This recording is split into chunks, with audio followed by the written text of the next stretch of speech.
আগামী 13-15 মার্চ পর্যন্ত কালিম্পংয়ে অনুষ্ঠিত হবে অনূর্ধ্ব 14 ছেলেদের এবং অনূর্ধ্ব 17 মেয়েদের 6 সাইড হকি প্রতিযোগিতা। এই উপলক্ষে শনিবার অরুন্ধতী নগর পুলিশ হকি মাঠে অনুষ্ঠিত হলো রাজ্য দল গঠনের নির্বাচনী শিবির।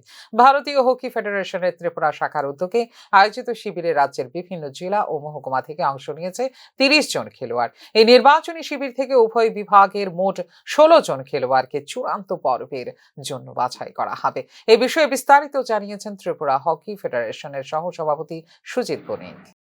আমাদের হকি ইন্ডিয়ার গ্রাসরুট একটা ইউনিট আছে।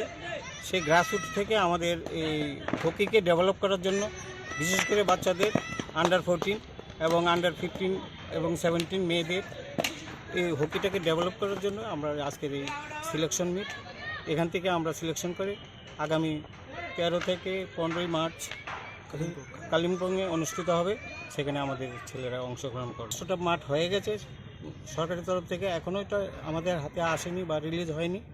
তো আমরা এখান থেকে সিলেকশন করে আমরা আরও 10-12 দিন আমরা ওইখানে অ্যাস্ট্রোটাফে মাঠ সিলেকশন করব এবং সেখানে প্র্যাকটিস করব, ট্রায়াল ক্যাম্প হবে। সেখান থেকে আমরা আশা রাখি আমরা আমাদের ছেলেরাও ভালো রেজাল্ট করবে।